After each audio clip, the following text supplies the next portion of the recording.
All right. So, welcome to Love Over Coffee, Voices Not Heard. This is a platform and a podcast for the marginalized, the silenced, and the abused. And first, I want to say, Danae, thank you for being our guest. But You're welcome. I discovered you because you're being courageous and brave about sharing your story on TikTok. And I know that you're not only sharing this month, but you've been sharing since it occurred. And I think that you are to be commended for doing that because we know that for many of us, um, abuse, it rests in the crevices of lies and secrecy and privacy. And many people are silenced by, what happens in our home should stay in our home. And, Right. other people don't need to know our business and things like that. And that is what keeps us sometimes controlled, even though we would like very much to leave. So I want to take a moment and welcome Danae Hartman. She is tonight's guest on Love Over Coffee, Voices Not Heard. So I just want to start with the same question that I always start with. Um, Tell us who you are, tell us where you've been, and tell us where you're going. And of course, only tell us what you feel safe and comfortable sharing. My name is Danae Hartman. I am a domestic violence survivor. I am moving forward in my recovery. I am going to counseling. Um, I am trying to release my triggers and get them out of my system because I think it's time for us survivors to move forward. Amen. Because while we're trying to figure out how to get back to life, they certainly go on, don't they? They do. Oftentimes they go on to abuse others. Um, Thank you all for being here. Thanks for the like and the loves and the shares. It all helps to bring awareness to the issue of domestic violence. So Danae, let's go back to the beginning because I know you were 19. I was. So tell us a little bit about the start of the relationship. Um, and then we'll talk about some of the red flags later. But just tell us about the beginning, and I guess where did it change? The beginning was really good. It changed when he moved in with me and I caught him cheating on me. Um, but the beginning, I didn't see no red flags. He was loving, he was caring, putting on the show like most people do. Right, right. And so, how long do you feel like that good side, that good image, what they call the mask in narcissism? And I do want to make clear. Um, all narcissists are abusers, but not all abusers are narcissistic. The the tactics can be the same, the honeymoon period and the very much the charmer. So when you look back, because luckily for Danae, and I say that relatively speaking, her relationship was short lived It was. because Danae, if it had not been, I'm not sure you might be sitting here because it sounds like it was a very physically abusive relationship. But when you look back, where do you think the mask began to fell off? Like how long was that really good stuff? I would say it lasted a month before I started noticing all the red flags. What were some of the initial red flags other than cheating, which is bad enough, but what were some of the other things that you feel like were He made me walk home from work and he knew I needed a ride. Um, he he wouldn't cuddle with me. He just ignored me when I wanted his attention. He called me fat and told me I needed to lose some weight. And Mhm. that's when I started noticing the red flags. And at what point was he physically abusive, and to what degree did that play out? Um, by degree, do you mean like Like, hospital? I Like, guess what kinds of things did he? Again, I know that a lot of this is a trigger in the sense that it brings back the memories, and I also know that sharing is therapeutic, so it's a double-edged sword. right. Talking about it can be difficult, but also it helps others. But so, what kinds of things did he do physically after you encountered the cheating and you called him on it? He choked me. He got mad at me, said I was just crazy. And choked me. One time I called him out on it in the shower. He choked me out in the shower and I ended up in the emergency room. How long did you know? Again, I sometimes hear myself and hear the questions I'm asking. And I never want anything to seem as though we blame the victim, because even for someone who is SA'd, we often say, well, what were you wearing and where were you and why did those kinds of things. And some of it is fact gathering, and yet it also skirts right up to that line of, you know, where were you and what were you doing and why were you doing it there. So what, um, I guess,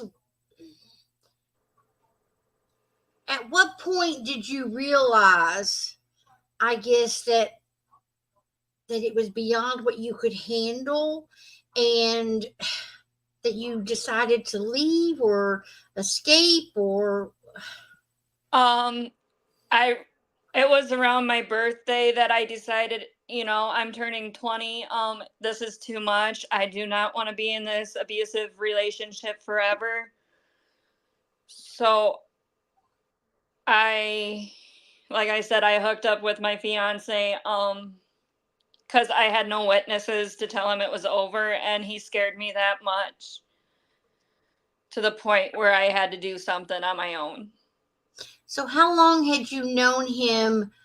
That was the question I was going to, and I get my own distraction because it brings back my own memories and things. But how long did you know him prior to being involved with him? How had he come into your life? My parents got divorced. His mom was a really close friend of my dad's. Um, so I met him through his mom. And plus, we rode the same school bus together. So And go ahead. So you rode the school bus together, and that's how we known each other through prior to that. And then one day he just asked me out, and I'm like, okay, why not? right. Had you known anything about any of his past relationships? Because I look back now and I realize that the guy that I was involved with, there were lots of patterns of behavior. And I even found information later that, called him the same thing that I figured him out to be, which was a narcissistic sociopath. But, did you know anything about him before your parents divorced? Did you have any inkling of past relationships with him or anything? No, I did not. Have you found out anything since? Um, well, I did communicate with his ex a little, and she warned me, but I didn't take those warnings seriously as I should have. Um, she kind of did the same thing. She left him. She cheated on him with another guy Right. because, you know, Well, and that's common. I think it's common um to not believe an ex at the time, because I know that in my own situation, the ex in my life was very busy telling me about how crazy the exes were. right. And Yeah. and when you've met a great guy and you think they're great, it all makes sense that of course they would say, well, the ex is crazy and that's why they're mad and this and that. But you just don't realize yet how much of a red flag that is. Because the guy I was with wanted me to immediately like block everybody on every social media platform. Um, so um, so I know that sometimes we get a very clear picture as we look back. Hello, Karen, Miss Aloha from Hawaii, who's watching on the book. Again, thank you everyone on TikTok. We're here with Danae Hartman, a young woman who was 19 at the time that she entered into an abusive relationship. Um, Luckily and fortunately for her, it was 6 months, but I want to caution people, it is not, sadly, it is not the length of the relationship that determines the impact it may have on someone. So as you have as you have worked with your counselor, Danae, um, what are you finding that you're dealing with at this point? I would say I have trust issues at this point because I don't know who I can trust and who I can't.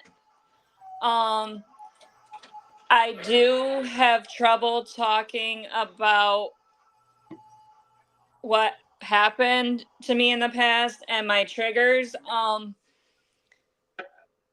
Because it seems like every time I talk about them to her, more night terrors come up. Like,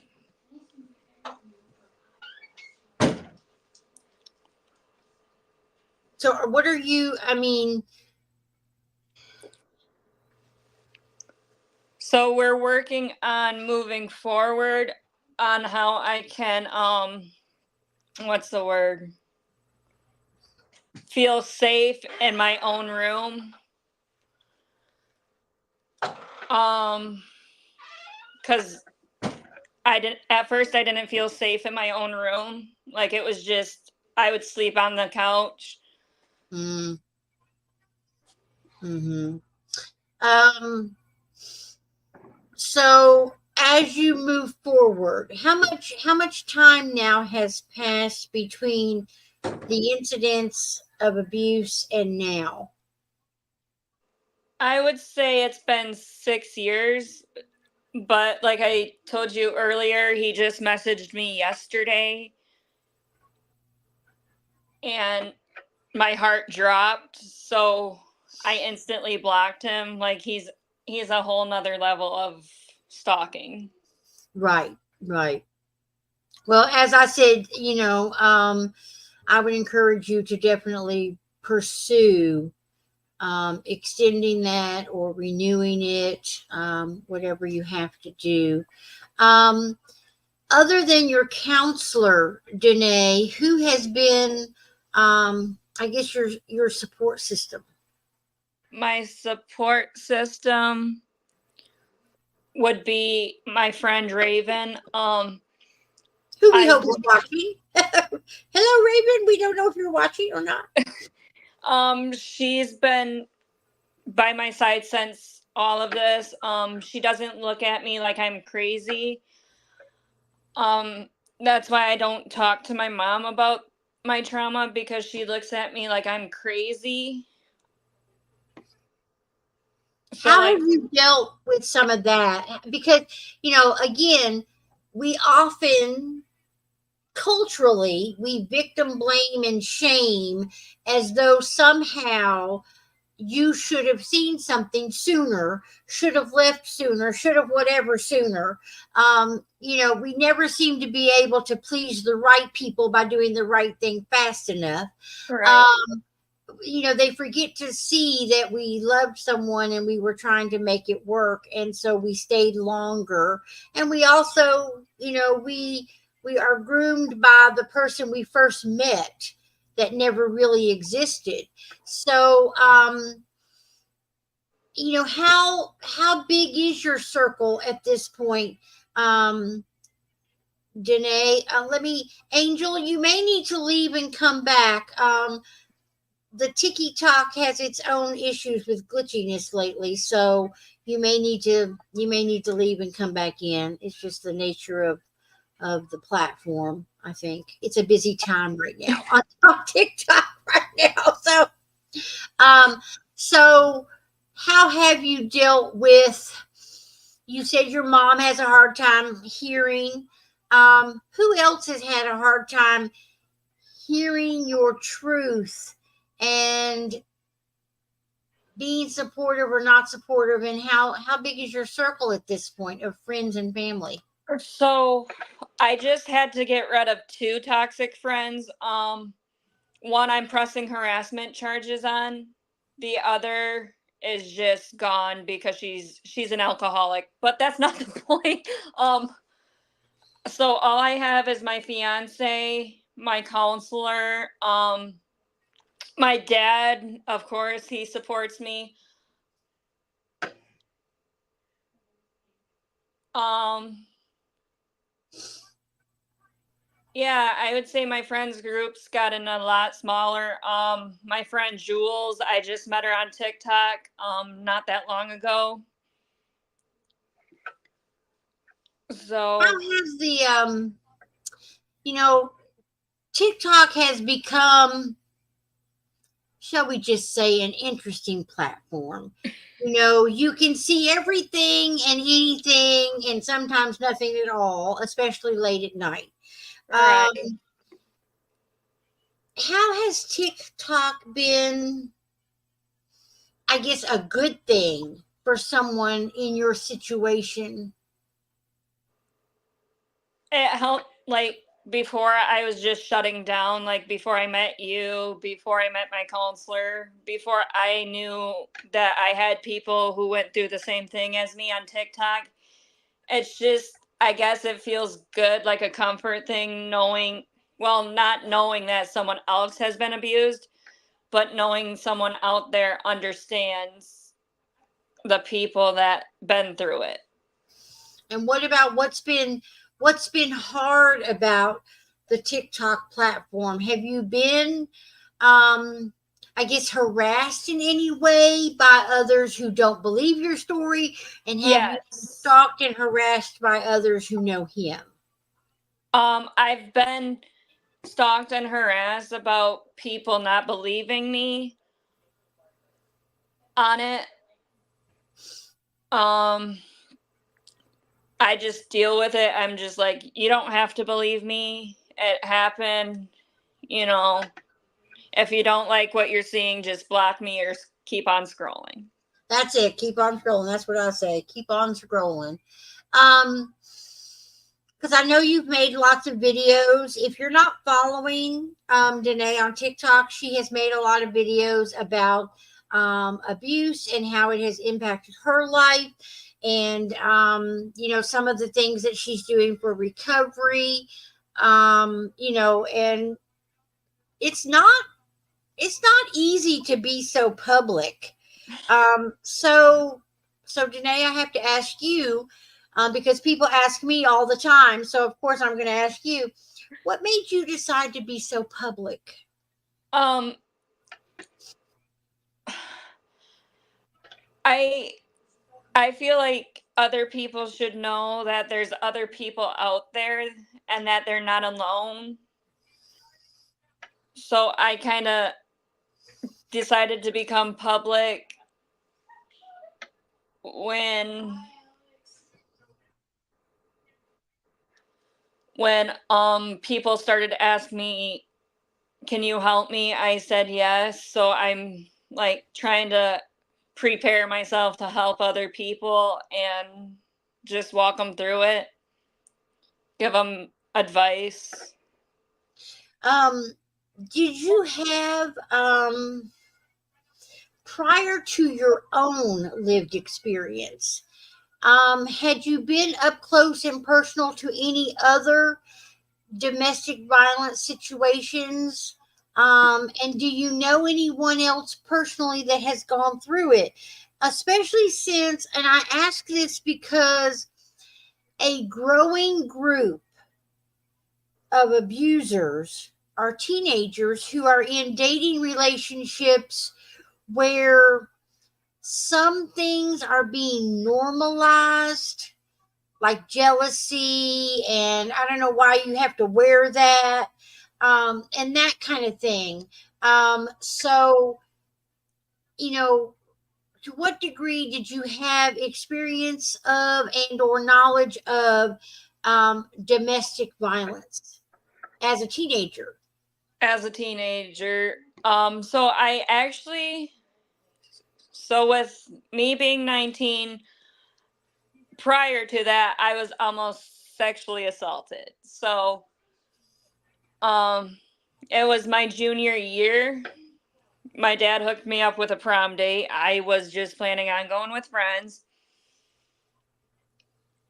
And my cousin told my prom date that I was just using him for prom, so he thought it would be cool if he tried to rape me. Well, and that's another area of abuse.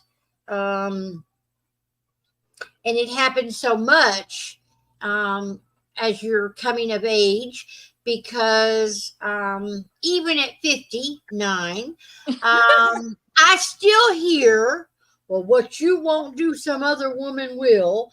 And it makes you feel as though you need to do things or give in to things or expect things because if you don't, some other woman will.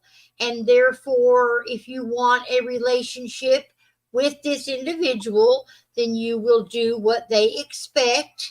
And so sometimes you're giving consent without the full understanding of consent is not influenced by the pressure of, I think I should do this because I want to keep him.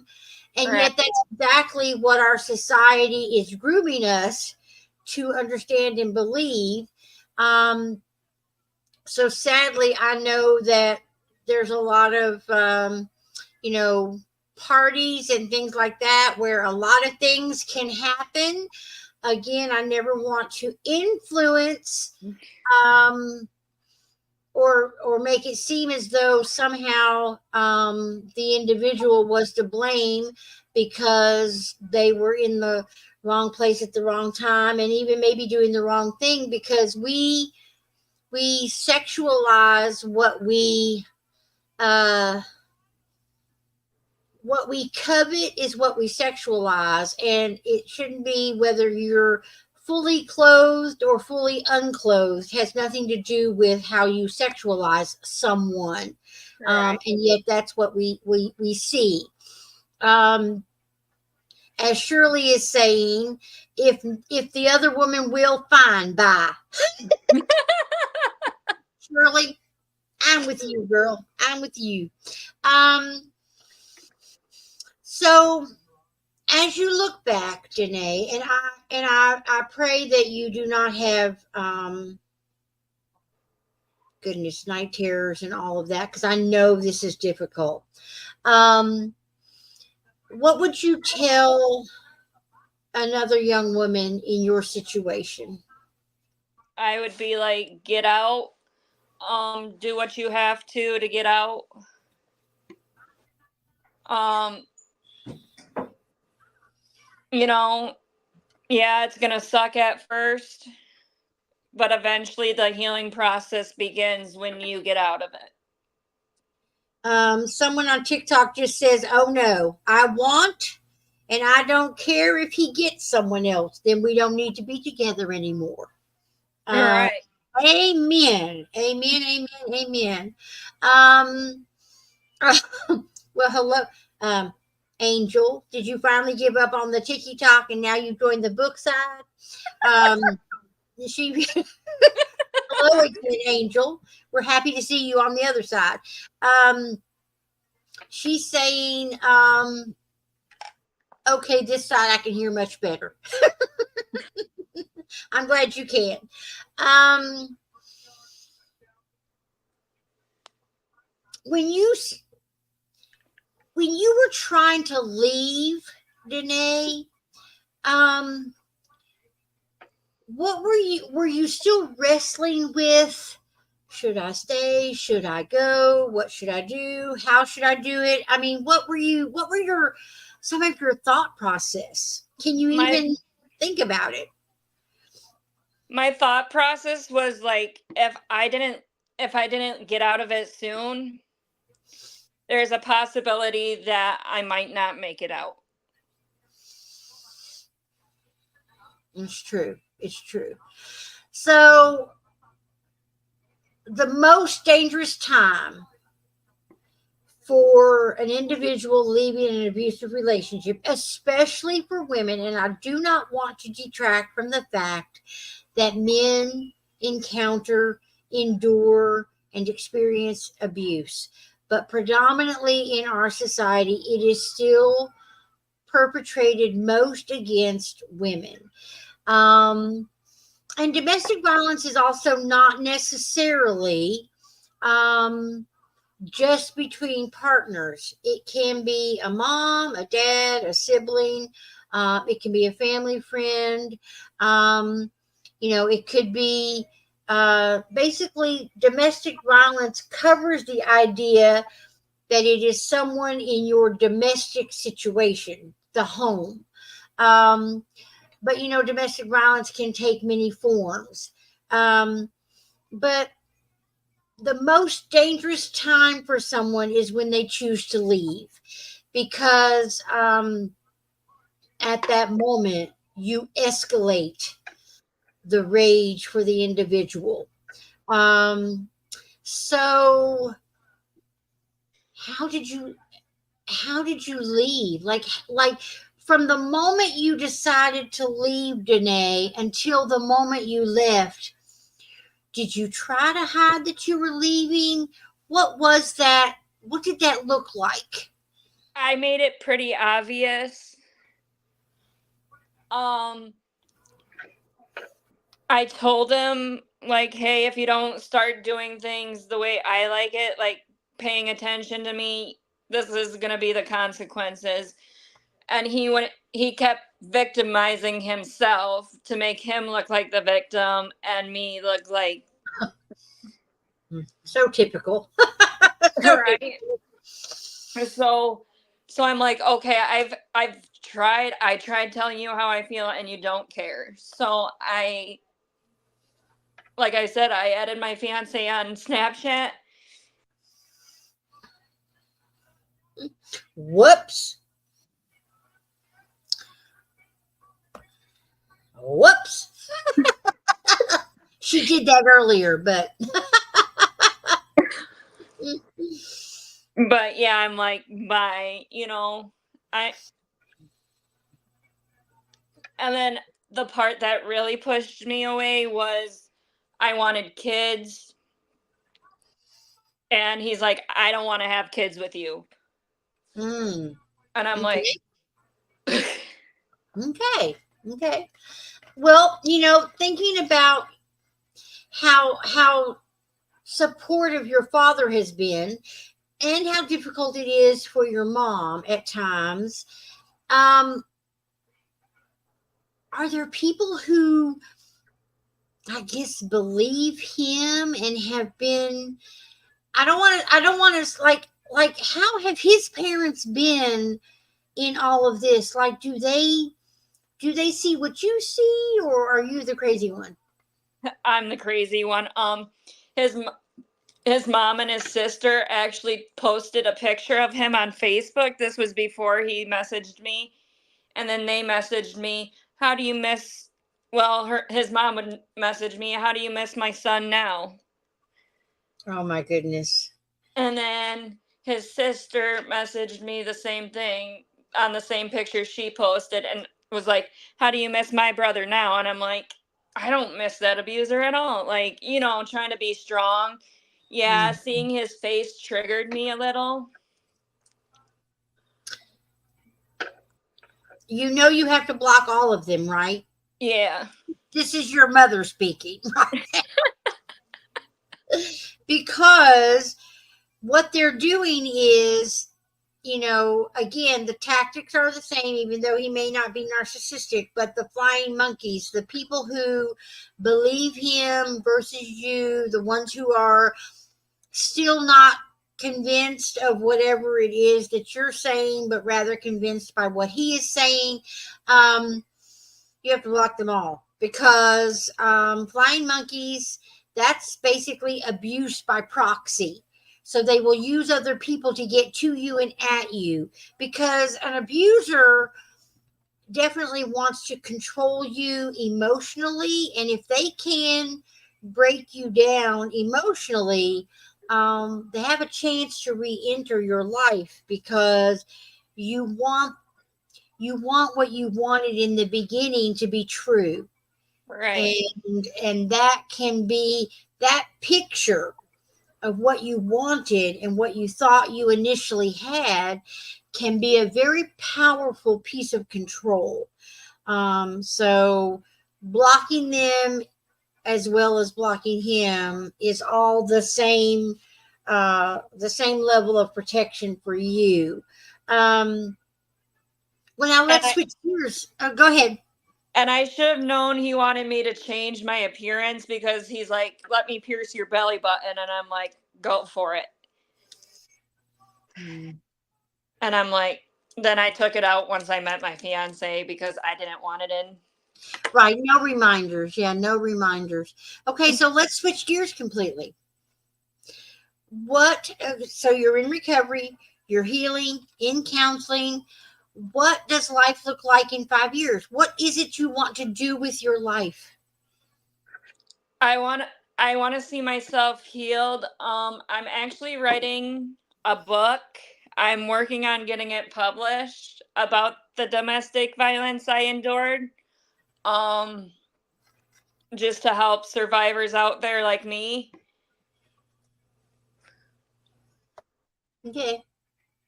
Do you think you'll go to college? Do you think you'll go to school?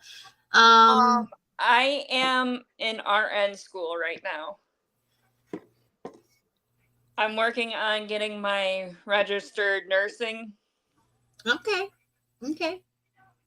Yeah, because I do think that, you know, surviving at some point steps into thriving. And once you are thriving, then you are overcoming. Um, I do want to say that abuse will always be a piece of your history. It is something that you share and discern who you share with for the rest of your life. Right. And it is something that you will share the details or maybe not all the details. It depends upon how safe you feel with someone.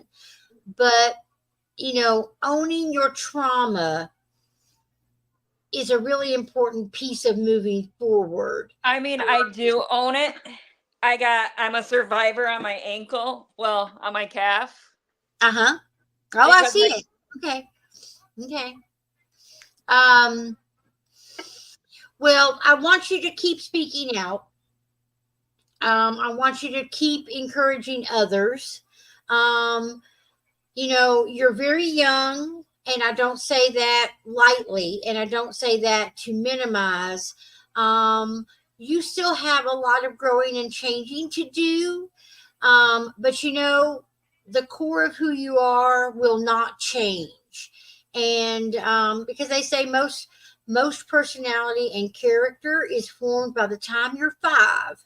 Um, And so abuse should not define necessarily who you are, but it certainly can define where you've been. And as you said, you want to continue to help others, maybe write a book and do those things. So I would encourage you to still do all those things. Um, do you have anything else to share? Um, I would just warn the survivors out there, watch for the signs. Please be careful. Don't don't wait till it's too late. Um, and be safe. There are people who will believe you. Yes, there are. So when you first started to, I guess, understand what was happening and needed and knew you needed to get out and that kind of thing, who did you tell? Um, I had my mom come and get me because it just got to the point where I couldn't stay at his house anymore because of the abuse. And at that time, like I said, I couldn't drive. So the only ride home was with him, and I for sure wasn't going to ride with him. Right, right. Okay. Well, um, I want to, tonight's podcast may not be the full hour, but I do want to again tell you thank you for your courage, your bravery. Um, lots of taps and claps, if you think we did an awesome job, because she was nervous. She kept saying, I'm nervous, I'm ready, I'm nervous, I'm ready, I'm nervous. I'm like, it's okay. I'm gonna hold your hand virtually, as best I can. I'm gonna walk you through it. Um, and like I said, you are a young woman with a great opportunity ahead of you. And even though that path is not clear yet, I have to remind myself I am in the same thing, figuring out what my own life looks like. And so we are a work in progress, and it is a process. And I will tell you that the one thing that really, I say this, something that pissed me off but saved my ass daily was healing's not linear. So, often we think that healing goes from, point A to point B to point C to point D, and we just keep moving. But actually, it's point A to point B and then around in circles for a bit, and then to point C and then around in circles for a bit. And so, healing is not linear. Just when we think we take a couple steps forward, we take a couple of steps in a circle and we go back a little bit, because the the the idea that it's not you, it was never you, it's not your fault, it was never your fault, um, but realizing the that process and the moving forward, but then looking back. Because one thing that I think you will find is you will probably for a very long time, if not forever in some ways, Danae, you'll always be processing um, what you went through. Why did you go through it?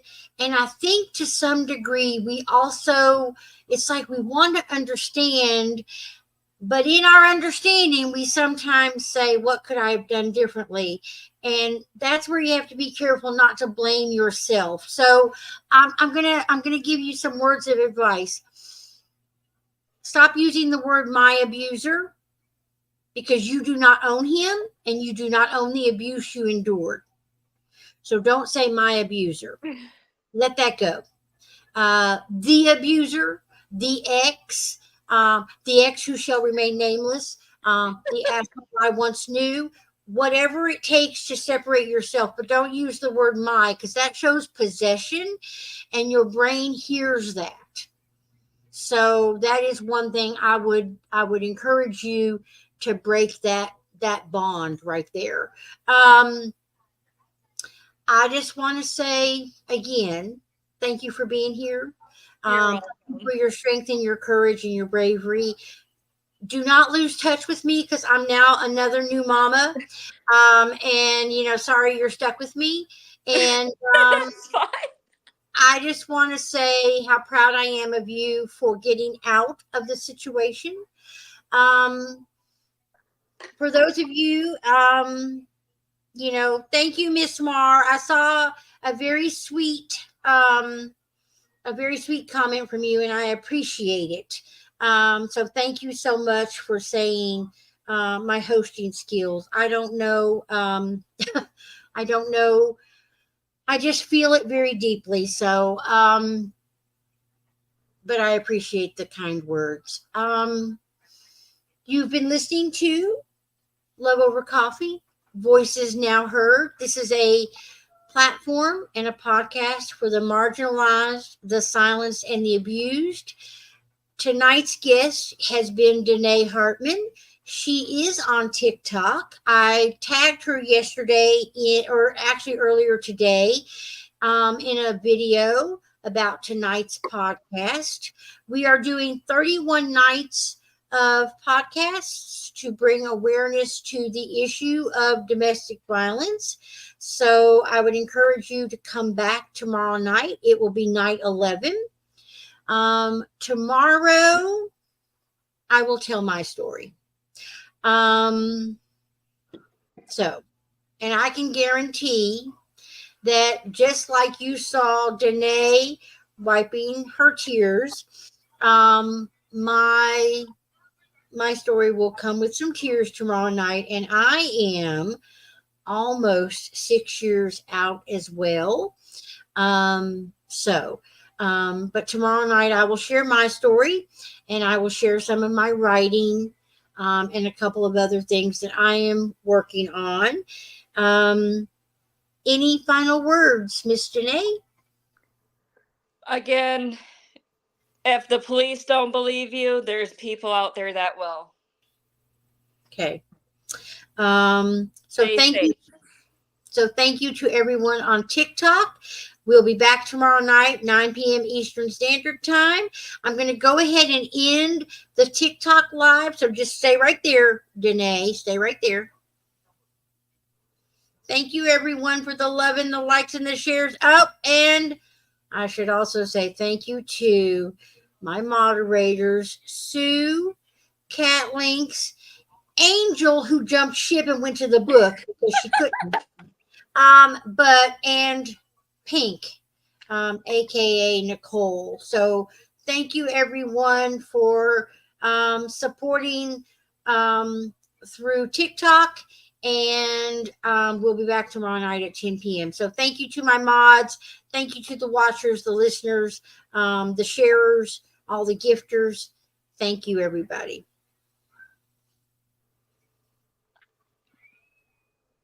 All right, so we're off TikTok, and then I'm going to come over here. Thank you to everyone who's watching on the Real Change YouTube, possibly my personal page as well, and a couple of groups. We appreciate your presence. Thank you so much for being here. We'll be back tomorrow night at 9 p.m. Eastern Standard Time, and I'll be here to share my own story.